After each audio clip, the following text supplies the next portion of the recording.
हिंदू धर्म में हर महीने की शुक्ल पक्ष की चतुर्थी तिथि को गणेश चतुर्थी का व्रत रखा जाता है। हर मास में पड़ने वाली चतुर्थी का अपना अलग महत्व होता है। ऐसे ही भाद्रपद मास के शुक्ल पक्ष की चतुर्थी को भी व्रत पड़ता है।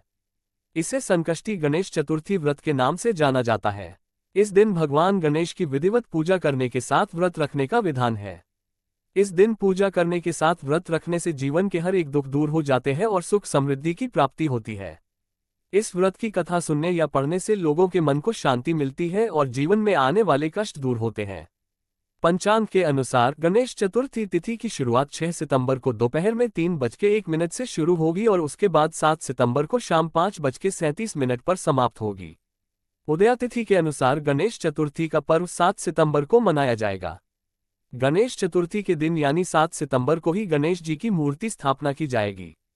पंचांग के अनुसार मूर्ति स्थापना का शुभ मुहूर्त सुबह 11:04 से दोपहर 1:34 तक रहेगा। इसके अनुसार मूर्ति स्थापना के लिए कुल 2 घंटे 30 मिनट का समय रहेगा। संकष्टी चतुर्थी के दिन ब्रह्म मुहूर्त में उठकर सभी कामों से निवृत्त होकर स्नान कर ले। इसके बाद हाथों में एक फूल और थोड़ा सा अक्षत लेकर व्रत का संकल्प ले और फिर इसे गणपति जी को चढ़ा दे। इसके बाद गणेश जी की पूजा आरंभ करें।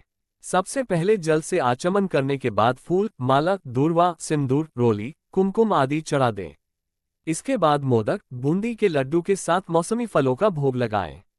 इसके बाद घी का दीपक जलाकर हिरम संकष्टी चतुर्थी की व्रत कथा सुने। गणेश चतुर्थी व्रत कथा। पौराणिक कथा के अनुसार भगवान विष्णु और माता लक्ष्मी के विवाह के समय की बात है। विवाह की तैयारियां की जा रही थीं। सभी देवी देवताओं, गंधर्वों और ऋषियों मुनियों को विवाह के लिए निमंत्रण दिया जा रहा था, लेकिन गणेश जी को इस विवाह के लिए आमंत्रित नहीं किया गया। विष्णु जी की बारात के समय सभी देवी देवताओं ने देखा कि भगवान गणपति बारात में कहीं दिखाई नहीं दे रहे हैं। सबने जानना चाहा कि गणपति को विवाह का बुलावा नहीं दिया गया है या वो अपनी मर्जी से विवाह में नहीं आए हैं।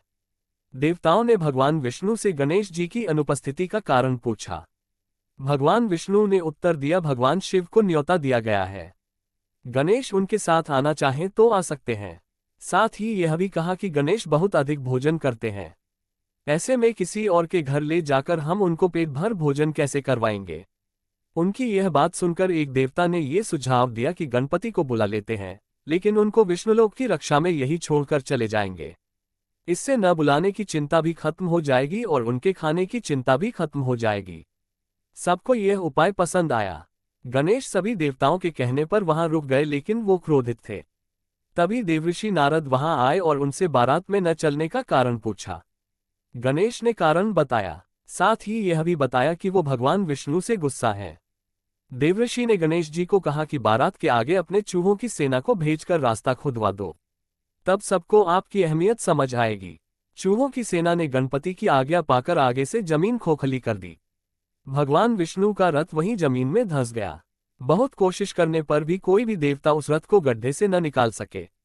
देवऋषि ने देवताओं से कहा कि विघ्नहर्ता गणेश को क्रोधित करने के कारण ऐसा हुआ है, इसलिए अब उन्हें मनाना चाहिए।